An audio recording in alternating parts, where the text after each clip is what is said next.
بسم اللہ الرحمن الرحیم۔ بہلول دانا اور فضل بن ربیع۔ فضل بن ربیع اپنے راستے سے گزر رہے تھے کہ اس نے دیکھا بہلول سر جھکائے بیٹھا گہری سوچ میں ڈوبا ہوا تھا۔ فضل نے بلند آواز میں کہا، بہلول کیا کر رہے ہو؟ بہلول نے سر اٹھایا، فضل کو دیکھا اور کہا، میں تمہارے بارے میں سوچ رہا ہوں۔ اختتام تیری قیامت جعفر برمکی جیسی ہوگی۔ فضل کا دل تیزی سے دھڑکنے لگا کیونکہ وہ ان باتوں سے بہت خوفزدہ تھا۔ اس نے کہا، اے بہلول، میں نے جعفر کی موت کا سنا ہے، لیکن میں اس کو آپ کی زبان سے سننا چاہتا ہوں۔ آپ مجھے اس کی موت کے بارے میں کوئی اضافہ کیے بغیر بتائیں اور مجھ سے کچھ بھی نہ چھپائیں۔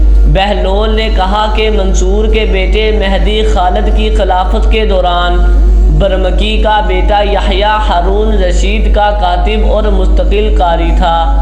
جلد ہی ہارون، یحییٰ اور اس کا بیٹا جعفر ایک دوسرے سے بہت منسلک ہو گئے۔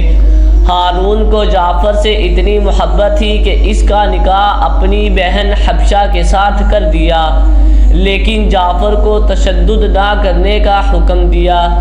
اس کی طرف جعفر نے ہارون کی خواہش کی مخالفت کی اور عباسہ کو لونڈی بنا دیا۔ جب ہارون کو یہ خبر ملی تو جعفر سے اس کی پوری محبت ختم ہو گئی اور دشمنی اور اختلاف نے نگل لیا۔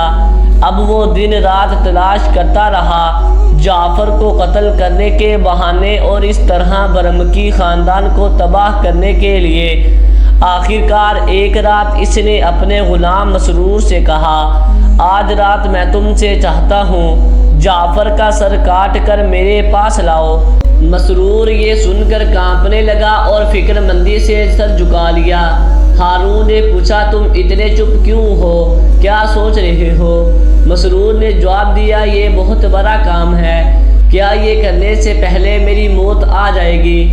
ہارون نے کہا کہ اگر تم نے میرا حکم نہ مانا تو تم پر عذاب آئے گا، میرا غصہ، اور میں تمہیں اس طرح ماروں گا کہ کبوتر بھی آپ کے لیے روئے گا۔ مسرور بے بسی سے جعفر کے گھر گیا اور ظلم کی اطلاع دی۔ خلیفہ کا خطرناک حکم۔ جعفر نے کہا، شاید خلیفہ نے حکم دیا ہو جب وہ نشے میں تھا، اور جب اس کا دماغ صاف ہو جائے گا تو وہ پچھتائے گا، اس لیے میں چاہتا ہوں کہ آپ واپس جائیں اور خلیفہ کو میری خبر دیں۔ اگر صبح تک اس میں ندامت کی کوئی علامت نہ رہی تو میں خود آپ کی تلوار کے آگے سر جھکا دوں گا۔ مسرور میں جعفر کی شرط ماننے کی ہمت نہیں تھی۔ اس نے کہا، میرے ساتھ اس پردے پر چلو جو ہمیں شاہی محل سے الگ کرتا ہے، ہو سکتا ہے کہ تمہاری محبت ہارون کو بے بس کر دے اور اس کا حال بدل دے۔ جعفر نے مسرور کے خیال سے اتفاق کیا اور اس کی افسوسناک موت کی طرف چل دیا۔ جب یہ دونوں پردے کے پیچھے پہنچے تو مسرور ہچکیانے لگا اور بہت خوفزدہ ہو گیا۔ ہارون نے پوچھا، مسرور کیا کیا؟ مسرور نے جواب دیا، میں جعفر کو لے کر آیا ہوں، وہ یہاں پیچھے کھڑا ہے۔ اگر تم میرے حکم کی تعمیل میں ذرا بھی سستی یا نرمی کا مظاہرہ کرتے ہو میں تمہیں پہلے ماروں گا۔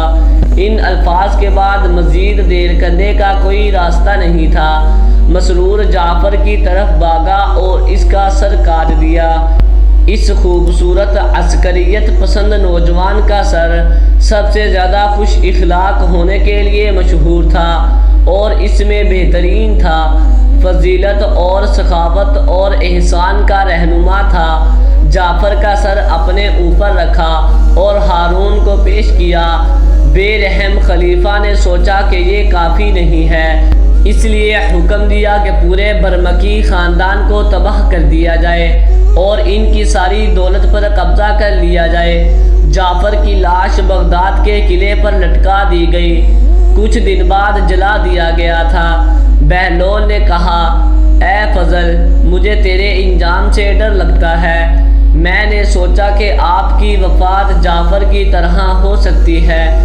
بہلول کی بات سن کر فضل بہت ڈر گیا اس نے بہلول سے کہا کہ میرے لیے حفاظت کی دعا کرو۔